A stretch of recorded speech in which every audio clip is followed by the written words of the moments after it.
내일 BBK와 관련한 검찰의 중간 수사 결과 발표가 있을 예정입니다. 그래서 오늘 PD수첩에서는 이 BBK에 대한 시청자 여러분들의 이해를 돕기 위해서 이명박 후보의 큰형과 처남이 대주주로 있는 주식회사 다스가 BBK에 190억이란 거액을 투자하게 된 과정과 다스의 실소유자 의혹에 초점을 맞춰봤습니다. 강지훈 PD가 취재했습니다.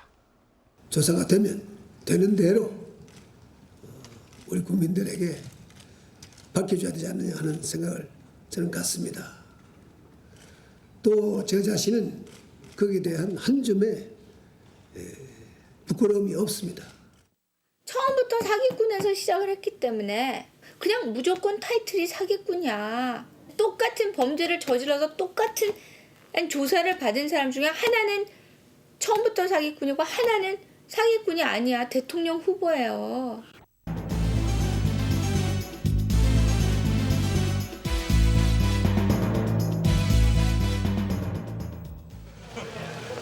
지난달 16일 김경주 씨는 귀국과 함께 대선판을 흔드는 태풍의 눈이 되었습니다. 한때는 동업자였던 두 사람. 하지만 7년 후 그들은 서로를 공격하는 관계가 되었습니다. 연일 터지는 의혹과 팽팽한 공방전 속에서 두 사람은 적이 되고만 것입니다. 제가 이명박 씨가 김경준이 만난 거 후회한다고 얘기하시고 나서 나 혼자 뭐랬는지 알아요? 나도 후회해요. 본인만 후회하십니까? 나도 후회합니다. 에리카 김이 BBK 사건 의혹의 핵심으로 꼽고 있는 주식회사 다스. 다스는 이명박 후보의 큰형과 처남이 대주주로 있는 중소자동차 부품업체입니다. 김경주 씨 측은 다스가 BBK에 투자한 돈 모두가 이 후보의 것이며 다스의 실소유주는 이명박 후보라고 주장합니다. 회사 내에서는 그 다스를 경주 회사라고 부른대요. 그 회사 경주에 있잖아요. 다스가. 그러니까 이 회장님 경주 회사. 지난 2000년 다스는 BBK에 190억 원을 투자했습니다. 그런데 에리카 김은 이 과정에 이명박 후보의 지시가 있었다고 주장합니다. 하루는 그래도 이제 경주 회사에서 돈이 들어오니까 내 동생한테 이제 너는 사장으로 돼 있으니까 가서 그래도 거기 사장님한테 이제 한번 찾아뵈라. 네가 젊고 거기가 위니까. 그러겠다 그래서 갔어요. 그런데 다스를 찾아간 김경준 씨는 50억 원이라는 거액을 단 20분 만에 투자받는 데 성공합니다. 여기에 보시면 어떻게 이러한 투자가 가능했을까? 다스의 김성우 사장이 투자 결정 당시의 상황을 미국 법원에서 증언한 내용을 보면 재미있는 사실이 발견됩니다. 근데 김경준이가 나타났대요, 사무실에. 나타나서 50억을 투자를 하라고 얘기를 해서 20분 동안 만났고 그리고 투자를 하기로 결정을 해서 50억을 보냈대요. 그리고 김경준이가 나타날 때는 계약서를 벌써 만들어가지고 나타났대요. 50억이라고 써서. 그런데 더 충격적인 것은 다스의 그 누구도 김경준 씨에 대해 아는 바가 전혀 없었다는 것입니다. 김경준 씨를 처음 만났을 때 다스 쪽에선 김경준 씨를 알고 있었습니까? 아닙니다. 그러면 사전에 다스 쪽 사람들에게 김경준 씨가 어떤 사람인지 얘기해 주는 분이 없었습니까? 제게요? 아니요, 다스 쪽 아무나요. 잘 모르겠습니다. 그때 BBK 쪽 사람들을 만난다는 걸 사전에 이상훈 씨에게도 얘기를 해주셨나요? 다스에 계신 아무나요. 제가 아는 한도 내에서는 없습니다. 다스 쪽 사람들 중에 누구든 김경준 씨의 투자 경력에 대해 따로 조사해 보신 분이 있었나요?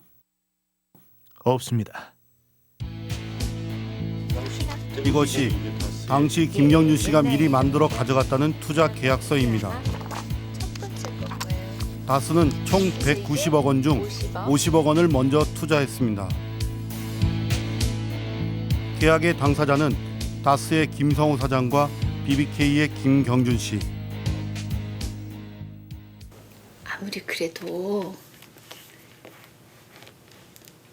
모르는 사람이 들어와갖고 50억이 작은 돈도 아닌데 오는지도 모르고 알아보지도 모르고 아무리 와갖고선 얘기를 잘한다고 하더라도 아무것도 모르고 회사 돈을 50억씩 처음 보는 애한테 조사도 안 해보고 그 사람이 뭐 BBK를 하는지 옆집에서 뭐 가게를 하는지 누군지 아무것도 모르면서 사인을 하고 그다음에 오는 애는 뭘 알아서 50억이라는 단어를 써갖고 계약서를 만들어갖고 오겠어요. 그 후보께서 그 다스에서 BBK에 190억 원을 투자를 했습니다. 그 투자를 하는데 권유한 사실이 있습니까? 직접 권유한 일은 없습니다. 아마도 그 초기에 투자할 때 3, 40억 투자할 때는 그 이미 김영준 사장이 그 회사를 찾아가서 이 상품에 대한 설명을 여러 차례 했다고 합니다. 다스 입장에서는 김경준 씨라는 그 펀드 매니저를 믿겠습니까? 그러면은 대한민국 CEO 출신 경영인을 믿겠습니까? 제가 그 부분에 대해서 묻고 있습니다. 과연 다스에서 190억이라는 큰 돈을 김경준이라는 사람을 보고 투자를 했겠습니까? 그러면은 후보를 믿고 투자를 했겠습니까? 저는 그걸 묻고 있습니다. 기업을 하다 보면은 그런 거 믿지 않습니다. 다 계산해 봅니다. 철저히 계산해 봅니다. 제가 정치라고 기업을 떠났는데 그 괜찮다. 대답은 그대로 그렇습니까? 하지 모르지만은 자기네 계산 다 해보기 때문에. 그런데 2001년 10월 코스닥 상장업체 심택이 50억 원의 투자금 중 30억 원을 돌려받지 못했다며 이명박 후보와 김경준 씨를 검찰에 고소했습니다. 이로 인해 이 후보의 재산까지 가압류되는 등 잡음이 커졌습니다. 그러니까 세운 사람이 김경준 씨가 상환을 약속하고 결국 무혐의 처분을 받긴 했지만 이 후보와의 사이는 삐걱대기 시작했습니다. 이게 수습은 안 되고 문제가 점점 더 커지는데 회사 자체 내에서 그러니까 이제 이명박 후보는 어떻게 했냐면 그 네가 다 책임져. 그리고 자기는 이제 서울시장 해야 되니까 빠지셔야 될 거 아니야. 근데 그해 4월에 이미 이명박 후보는 LK뱅크 회장직에서 물러나지 않으셨나요? 그때 이미 관계를 끊었다라고 그렇게 얘기를 하시던데. 그건 본인 얘기시죠. 이후 이명박 후보는 회장이라는 공식 직함을 버리는 대신 이명박의 집사라 불리며 30년 동안 이 후보를 곁에서 지켜온 핵심 측근 김백준 씨를 전면에 내세웠다고 합니다. 당시 이 후보 비서의 증언에 의하면 김경준 씨와 결별을 했다고 한 이후에도 이 후보는 회사에 관여했습니다. 회사에 나왔을 때 그 회장님이라는 거는 이명박 씨를 말하는 건데요. 그분이 무슨 일을 했습니까? 회사에서. 오시면 김백준 부회장, 김경준 사장과 회의를 하시는 경우가 많았고요. When he came, 김백준 씨는 거기 있었던 이유가 부회장이 이명박 씨가 없을 때 감시할 사람이 필요하잖아요. 뭐든지 다.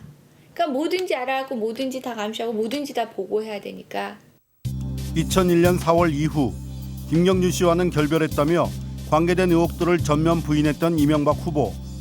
하지만 4월 이후에도 이 후보는 김백준 씨로부터 수시로 업무 보고를 받고 있었습니다. 자잘한 일에서부터 출자금 관리에 이르는 것까지 다양한 내용이었습니다. 김경준 씨와 결별을 한 이후에도 LK뱅크의 회장 시절 사용되던 이 후보의 은행 계좌는 동결되지 않은 채 돈 거래가 활발히 이루어지고 있었습니다. 그럼 여기를 보시면 김백준 씨 나오죠? 예. 김백준 씨가 자, 여기서 8월 6일 2001년도 8월 6일에 네? 이게 김백준 씨 월급이에요. 인터넷으로 318만 5,050원을 월급으로 지급을 했다. 예.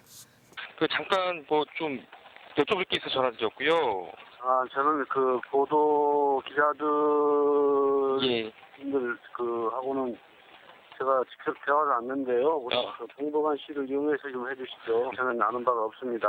아는 바가 없으시다고요? 네, 죄송합니다. 김경준 씨가 터뜨린 BBK의 의혹들. 그것은 뜨거운 공방을 낳았습니다. 다스의 실소유주는 이명박 후보고 그 내용 자체도 좀 주장 자체도 명확하지는 않습니다. 검찰은 과연 이 사건을 어떻게 결론 지을까? 이명박 씨랑 내 동생이랑 나는 범죄를 저질렀다 그러면 똑같이 벌을 받아야 된다고 맨날 얘기했어요. 그러니까 만약에 질문이 공범이냐고 물어본다 그러면 나는 둘이 공범이면은 나는 맞다고 생각해요. 또 반대로 둘이 다 잘못하지 않았냐? 그러면 둘이 다 잘못 안 했다 그러면은 그것도 오케이고 둘이 다 공범이다? 그것도 오케이예요. 나는 중요한 거는 아까 말씀하신 것 같이 했으면 같은 결과를 얻자지 내 동생 풀어주십시오 하고 얘기하고 싶지 않아요. 여러 의혹에 대한 한나라당의 입장은 명확했습니다. 대응을 하지 않는 것이 최선의 대응이라는 것입니다. 현재 지금 질이 낮아지고 있어요. 그 공방을 하더라도 에리카님하고 우리가 어느 정도 수준 있게 공방을 해줘야 되는데 이건 이제는 같이 놀 이유가 없어요. 에리카님이 브루스를 치자 그러고 그러는 브루스를 치고 싶은 생각이 없거든요. 지난번에 그 계약서 나온 다음에 저희가 실제로 다 웃었습니다. 이제는 쟤네들이 더 이상 좀 좀 신빙성 그럴듯한 증거들이 다 떨어진 겁니다. 이게 저희들은 이제 대응을 안 하기로 했거든요. 네. 다스와 관련된 이런 의문들도 검찰 수사에서 다뤄졌을 것으로 생각을 합니다. 그런데 이 BBK 검찰 수사와 관련해서 오늘 오후에 충격적인 보도가 있었습니다. 시사주간지 시사인이 검찰 수사를 받던 김경준 씨가 장모와 필담을 한 내용이 적힌 메모를 입수해서 보도한 것인데요.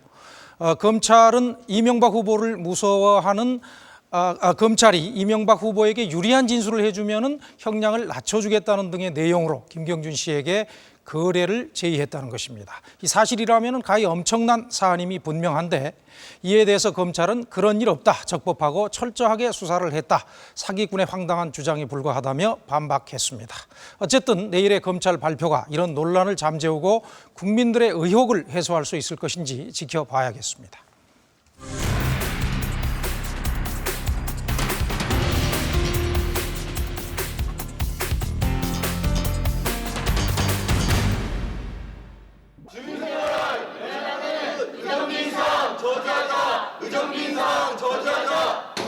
지난달 14일 시민단체 회원들이 인천 계양구의회 본회의장 출입구를 가로막았다. 이날은 지난해보다 24% 올라 3,300만 원으로 결정된 의정비 조례안 의결이 예정돼 있었다. 우리가 인천에서 제일로 많이 올린 것도 아니잖아. 쓸데없는 말씀하시고 절차에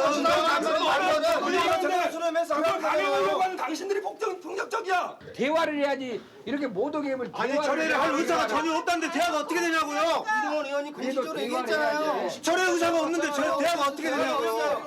국민들 돈으로 다시 넣은 것처럼 생겼어요.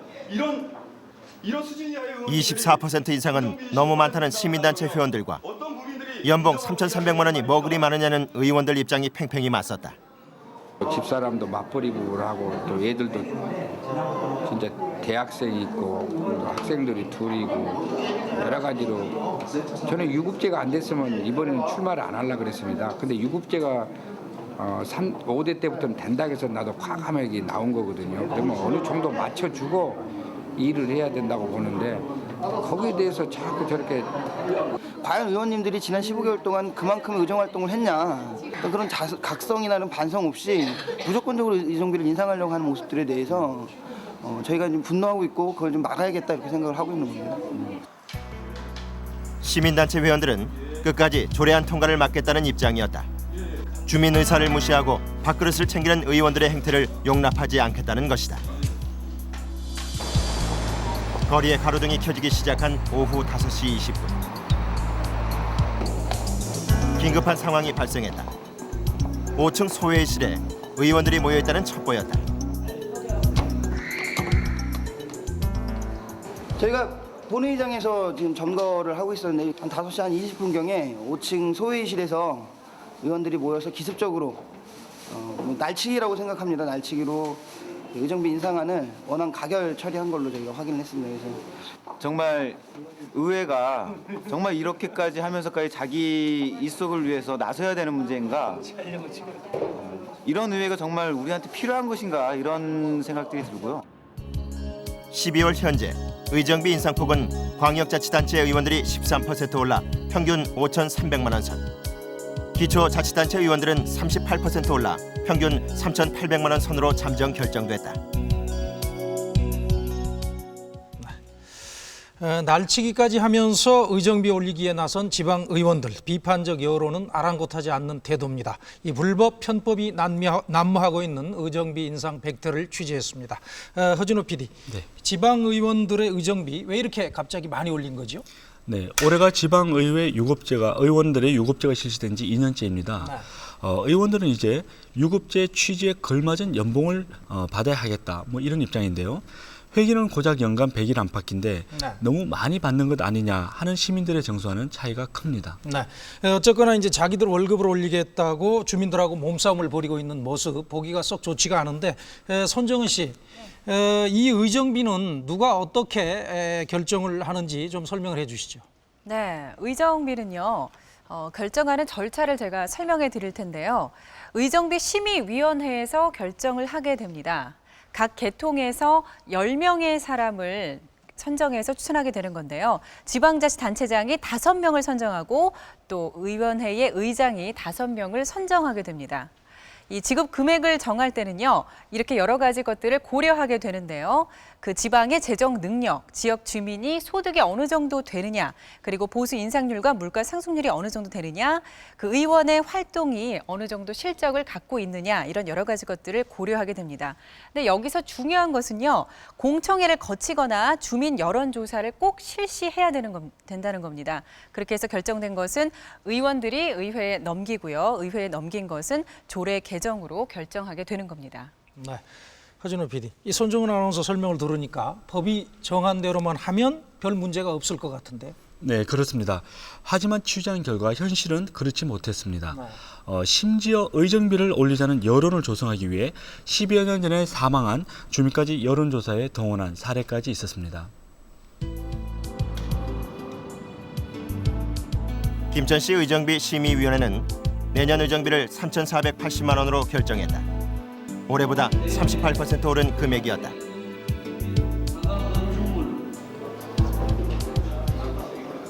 주민들이 뽑은 그 대표인데 품위 유지비라도 말이지 좀 돼야 되지. 그거 보면은 9급, 8급 공무원 그 수준밖에 안 돼. 사실 좀 많은 것 아니냐.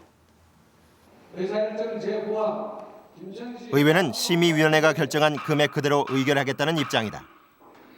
돈을 얼마를 올리는 데 대해서 심의위원들이 그 자체적으로 올렸는데 의회에서 그걸 너들 이렇게 많이 올려주나 깐다 안 깐다 이거는 도저히 있을 수가 없는 이야기 아닙니까? 문제는 반드시 여론을 묻도록 돼 있는 지방자치법.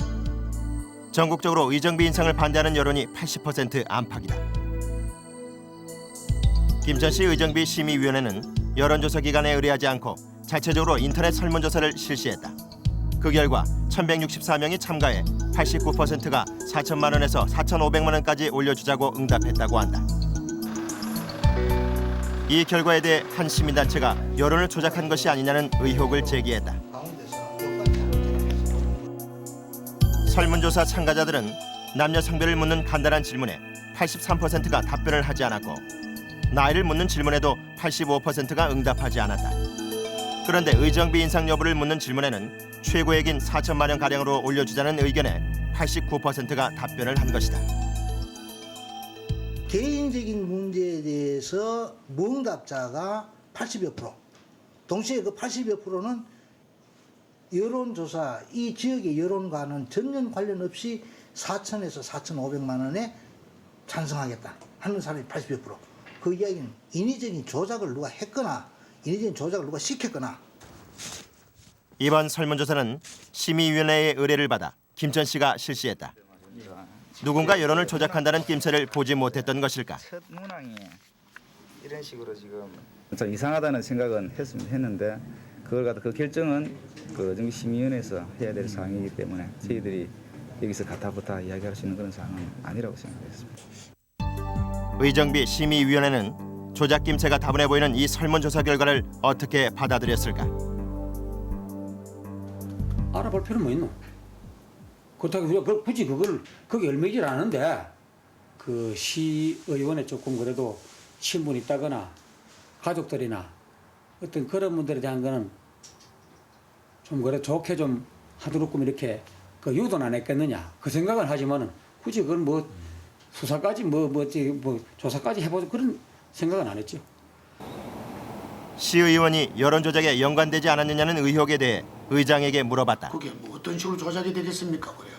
그리고 또 그게 뭐 인원이 제가 듣기로도 한 군데 좀 집중적으로 뭐 이게 좀 됐다 하는데 그 관계도 의회에서는 전혀 모르는 일이고.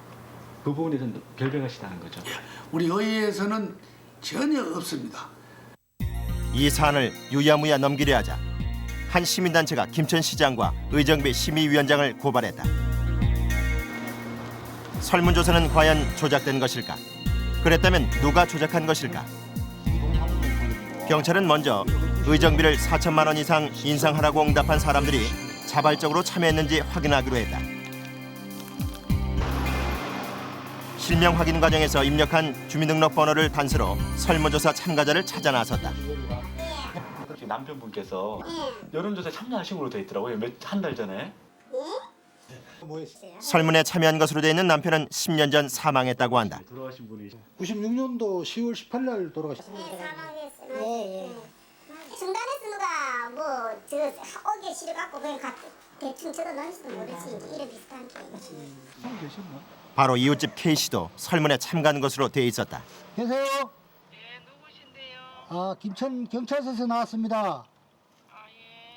그 4천만 원에서 4,500만 원이 적절하다. 이 최고 높은 금액이에요. 거기다가 그 클릭을 해가지고 참여가 된 걸로 되어 있는데.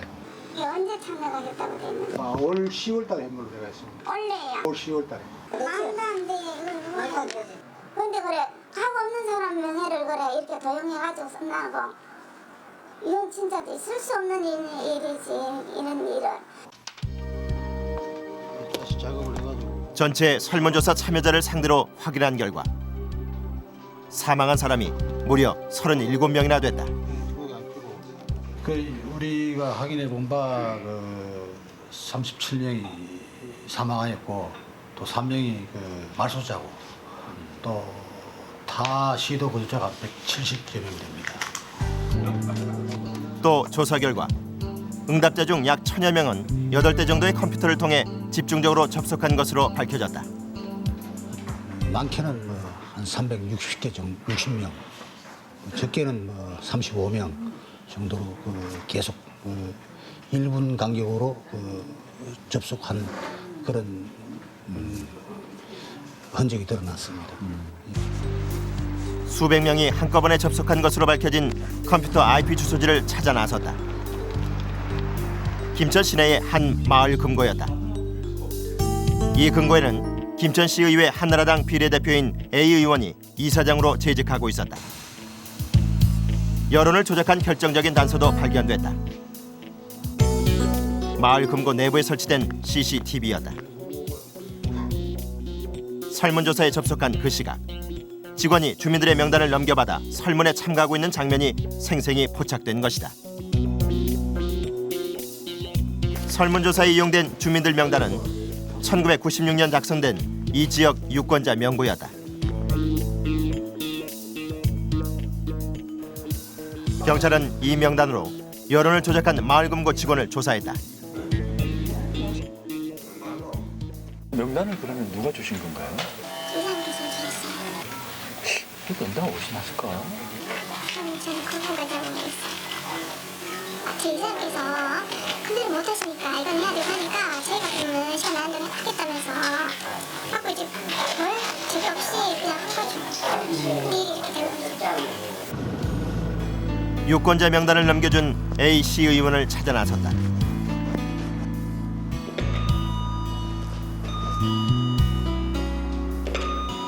수차례 방문을 했지만 만날 수 없었다.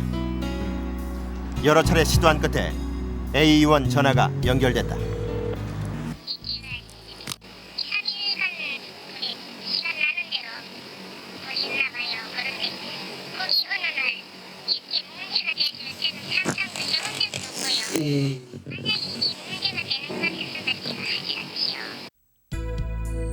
A씨 의원은 직원에게 여론 조작을 부탁했다고 시인했다. 왜 이 같은 일을 벌인 것일까?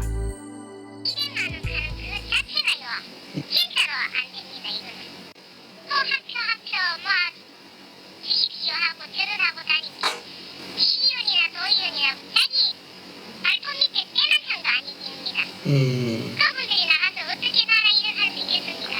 제가 잘못한 거는 사과를 드리고요. 저는 앞으로 시윤을 뭐 얼마나 할란지 모르겠습니다. 나이가 많은데 다른 분들 좀 더 생각하시라고 연간 5,000만 원을 주십시오. 그게 제게 마지막 하고 싶은 이야기. 또 다른 시의원 한 명도 여론 조작에 관련된 것으로 드러났다. 산업건설위원장을 맡고 있는 비 의원이었다. 저희도 좀 만나뵐 수 있을까요? 안 나가셔서. 경찰은 비 의원의 집 컴퓨터를 통해서 부인의 계모임 친구 등 35명이 여론조사에 참여했다고 밝혔다. 따로 냈는데 다 이제 자기는 계란 소리도 안 했고 그냥 자기 보니까만 참여하라고 해준 것이지 다른 사람 하루 소리 나는 걸 하는 건 몰랐다. 시민단체는 의회 차원에서 여론 조작이 이루어지지 않았겠느냐는 의혹을 제기했다. 두 의원이 개인적으로 이 일을 했겠느냐는 것이다. 허준호 PD, 의회 차원에서 조작한 것 아니냐는 그런 의혹에 대해서도 수사를 하고 있습니까? 네, 수사는 하고 있지만 아직까지 별다른 단서를 잡지 못한 것으로 보입니다. 네. 근데 이제 시의원에 나설 정도라면은 그 지역 사회에서는 그래도 먹고 살 만한 사람들이 아닌가 이런 생각이 드는데 이렇게 이제 여론 조작까지 해가면서 의정비를 올려야 할 만큼 그런 급박한 사정이 있었던 것인가요? 네, 물론 형편이 어려운 의원들도 일부 있겠지만 네. 조사 결과 광역 의원의 절반 이상이 따로 직업을 가지고 있었습니다. 이는 현행법상 특수한 경우를 제외하고는 겸직을 할 수 있기 때문인데요. 먹고 살만한 의원들이 왜 불법, 편법까지 동원해서 의정비를 올리려고 하는지 그 속내를 들어봤습니다. 증평구는 내년 의정비를 3,804만 원으로 결정했다. 98% 오른 금액으로 전국 최고의 인상률을 기록했다. 의정비 중 의정활동비 1,320만 원은 법으로 정해져 있다. 따라서 실제 오른 것은 월정 수당으로 무려 313%가 인상된 셈이다. 이걸 급여라고 봤을 때 급여를 1년 만에 뭐 100%에 가깝게 올린다는 거는 어느 국민들도 그 납득하기 힘든 그런 결과였지 않느냐. 이제 전문성을 갖춘 그런 또 식견 있는 의원들이 의회에 많이 진출하게 하기 위해서는 의정 활동비가 어떻게 보면 현실화돼야 되지 않나 그런 생각을 해봅니다. 이제 저희들은 인상이라는 것보다 이제 현실화라는 말을 좀 쓰고 싶습니다. 시민들은 이번 의정비 인상은 지역 사정을 고려하지 않고 결정됐다고 비판했다. 4년 전 괴산군으로부터 독립한 일읍 일면으로 구성된 증평구는 인구 3만 명의 재정 자립도가 17%에 불과한 소규모 자치단체다. 이런 지역 사정을 고려해 지난해의 의정비 심의위원회에서는 의정비를 9% 인하하기로 결정했었다. 다시 물론 답은 한 50명의 의원들의 의정비 부분도 타 시군에 많이 맞춰주고 싶지만 우리가 인프라를 구축하기 위해서 해야 될 일이 너무나 많기 때문에 작은 예산 가지고 그 부분까지라도 조금이라도 아껴서 새로운 신생군을 만드는데 보탬이 되자.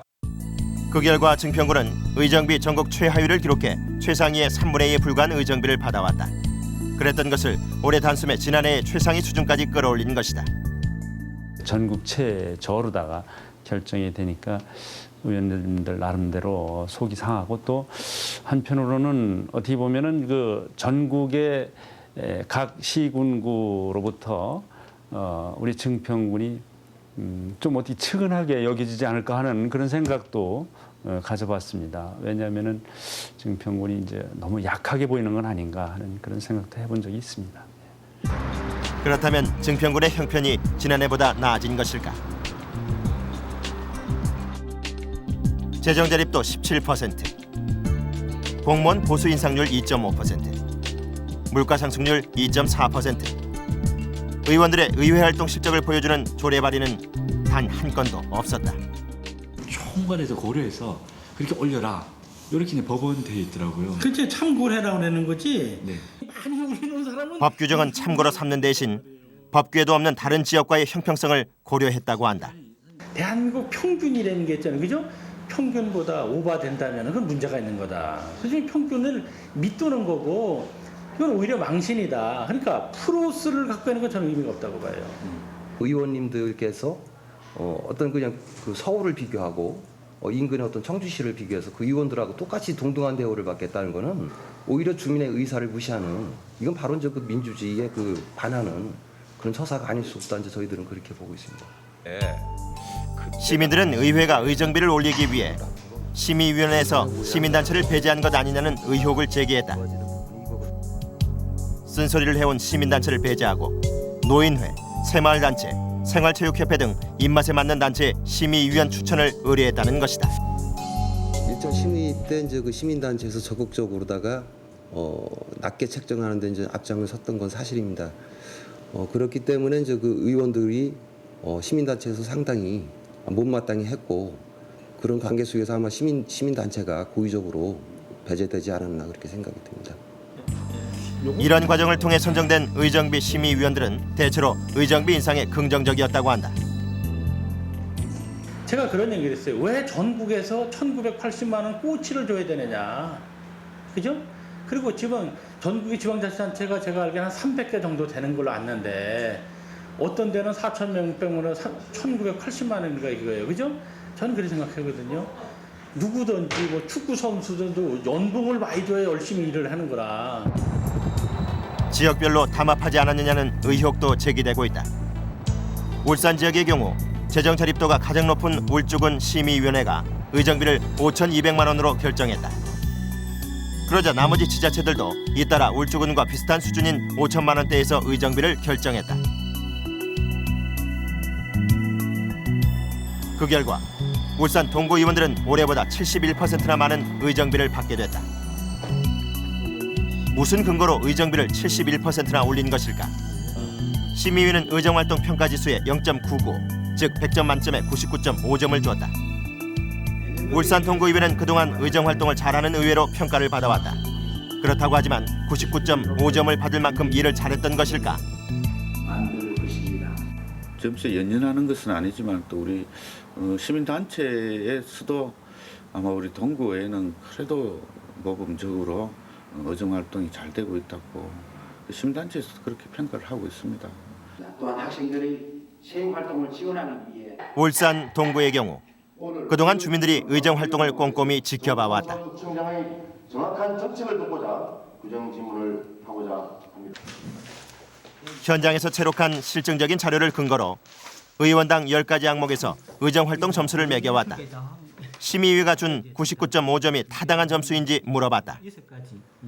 결석까지 이렇게 저희들이 그 직접 방청을 통해서 나름대로 객관적 기준에서 평가한 결과가 저희들은 60점 미만이었다라는 것이 저희들의 주장입니다. 그래서 99.5점이라는 것은 이거는 시민연대도 마찬가지로 인정을 하지 않는 것이고.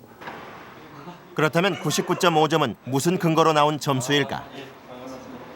99점 아까 5점이라면 그거는 뭐냐 금액이 정해지고 아까 말씀드렸다시피 금액이 5,040만 원으로 이제 여러 과정을 통해서 포개를 거쳐서 결정되지 않습니까?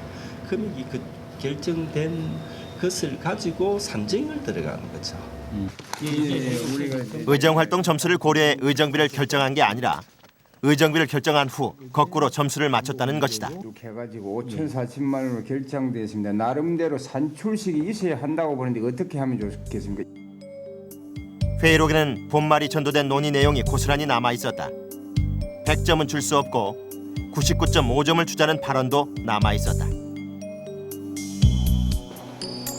시민들은 이처럼 편법으로 결정된 의정비를 인정할 수 없다고 주장했다. 본회의장을 가로막고서라도 의정비 조례안 의결을 막겠다는 것이다. 개인은 하도록 들어가야죠. 이 자체가 의무로 반영해야 됩니다.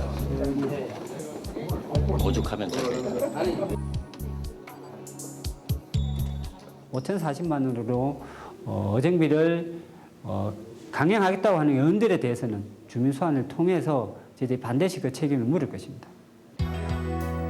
의정비를 재검토할 용의가 있느냐는 질문에 이 지역 한나라당 의원들은 대부분 답변을 거부한 반면 민주노동당 의원들은 재검토 의사가 있다고 밝혔다. 의원들이 받고자 하는 의정비의 상한선은 어디까지일까? 서울 지역 기초단체들은 평균 60%를 인상했다. 시민들은 납득하지 못하겠다는 반응이었다. 의원 1인당 불과 0.45건의 조례 발의에 그치고 있습니다. 그러니까 자기들의 기본적인 업무는 하지 않으면서 자기도 월급만 많이 올려달라는 것은 어느 주민이 봐도 이해할 수 없는 부분이죠. 서울에서 재정 자립도가 최하위인 관악구는 올해 900억 원짜리 신청서를 완공했다. 예산 낭비를 제대로 감시하지 못했다는 비판을 들어온 의회도 호화로운 청사에 입주했다. 거기에 의정비까지 올리는 것은 너무한 것 아니냐는 지적이 일고 있다. 자립도 같은 경우로 볼 경우는 물론 그렇겠지만은 또 꼭 자립도만 가지고서 그럼 뭐 가난한 동네는 뭐 돈도 덜 받으려냐. 이런 가난한 동네가 사실은 많습니다. 민원도 많고 인구도 많습니다. 법규에 정해진 대로 의정비를 산정한다면 관악구는 어느 정도 금액이 나오게 될까? 공무원 임금 상승률이나 물가 상승률을 이 물가 상승률이 7% 이내에 있기 때문에 이번에 의정비 인상률 자체도 한 4% 정도 인상해서 예년 올해는 3,400 정도가 적당하지 않겠냐 제안을 했었습니다. 하지만 실제 결정된 것은 64%가 인상된 5,300만 원. 통상적으로 기초의원은 기초 단체의 뭐 부단 재장 정도의 어떤 정도의 대우를 받아야 되지 않겠느냐 하는 것이 그냥 이렇게 일반적인 의견으로 들어가는 것이고 현실화 이왕이 시켜줄 바에는 유급하라고 돼 있으면 부단장 단체장급이라고 했으면은 국장급 이상 급내에 맞는 그 정도를 해줘야지. 운전기사보다 의원이 적게 탑니다. 급료가. 그러면 이게 뭐 맞습니까? 우리는 지난 8월 작성된 전국 시군자치구의회 의장협의회 내부 문건을 입수했다. 이 문건에는 부단체장 수준의 연봉을 받고 싶은 지방의원들의 속내가 드러나 있었다. 이 문건은 전국 각지 지방의회에 배포됐다고 한다. 이 때문에 지방의원들이 전국적으로 담합한 것 아니냐는 의혹이 제기되고 있다. 이제 어떤 문건을 하나 입수했는데요. 혹시 이거 보신 적 있으십니까, 최대님?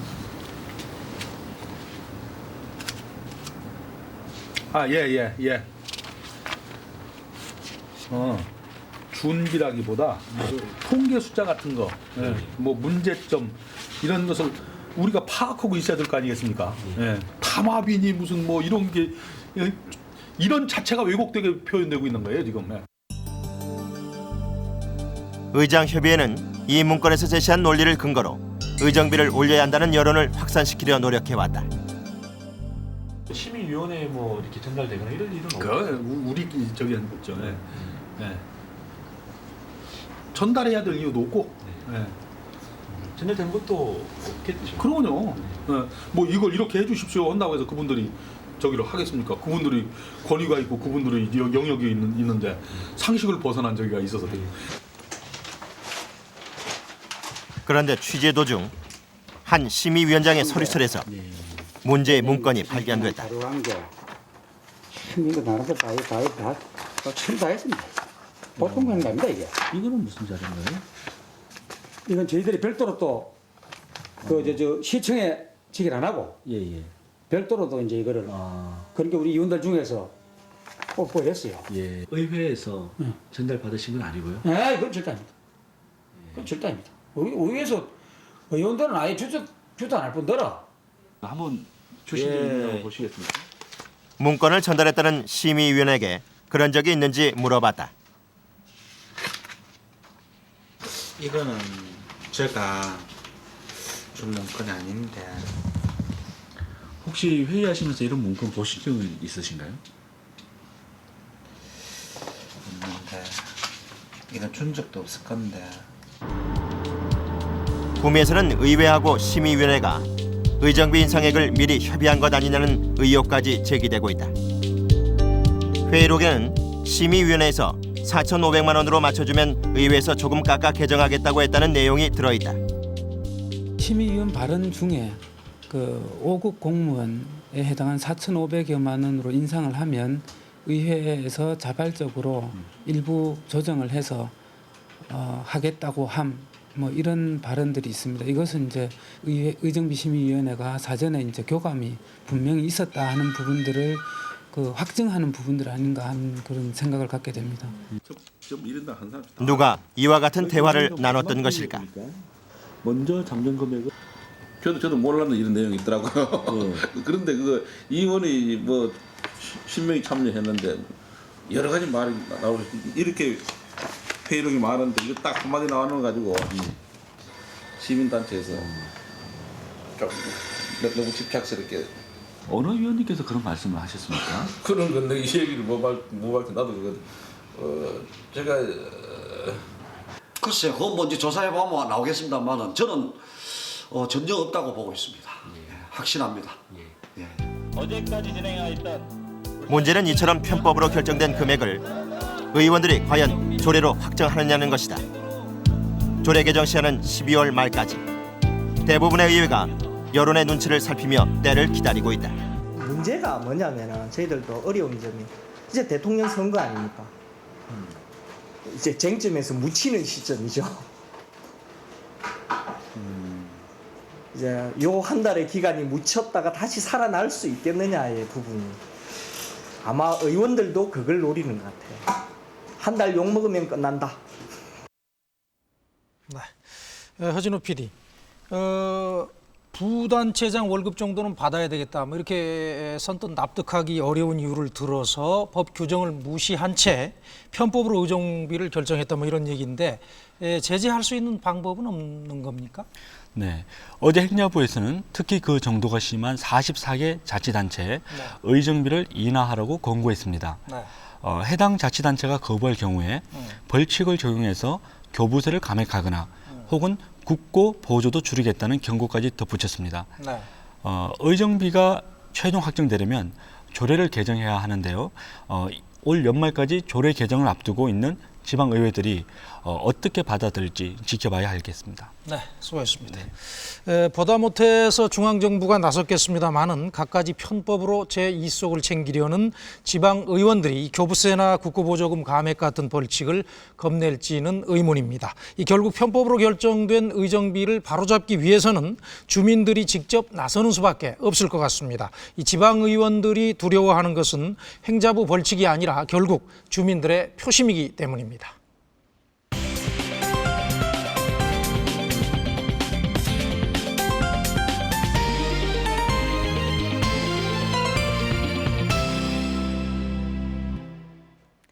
여러분, 농촌 속의 문화 공간이라 불렸던 텃밭 도서관을 기억하시나요? 책을 매개로 해서 농촌 사람들과 도시 사람들이 서로 어울리는 문화 공간이었는데요. 지난 6월에 도서관 바로 옆에 공장이 들어서면서 위기를 맞았었죠. 도서관의 도서관장인 서재환 씨가 경운기 이동 도서관을 이끌고 서울로 왔다고 합니다. 어떤 이유에서였을까요?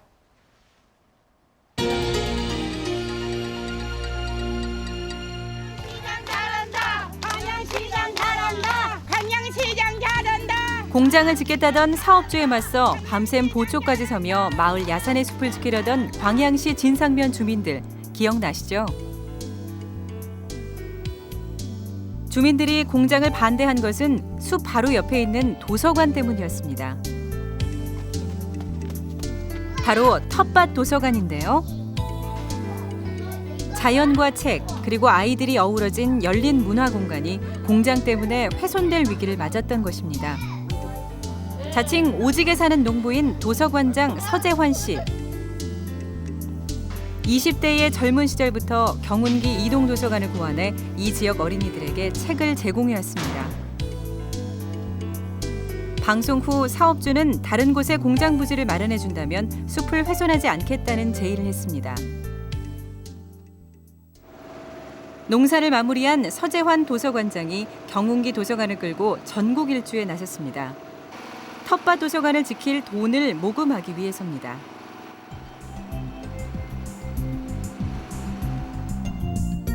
지난달 17일 텃밭 도서관을 출발한 경운기 이동도서관은 12월 1일 서울에 도착했습니다.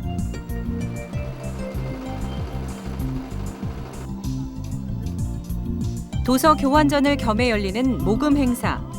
많은 사람들이 모인 것은 아니지만 텃밭 도서관을 아는 이들의 반응은 뜨거웠습니다. 나무들이 있는 곳에서 책 읽고 싶어요. 저도 텃밭 도서관이 그대로 있어서 애들이 자연 속에서 책을 읽었으면 좋겠어요.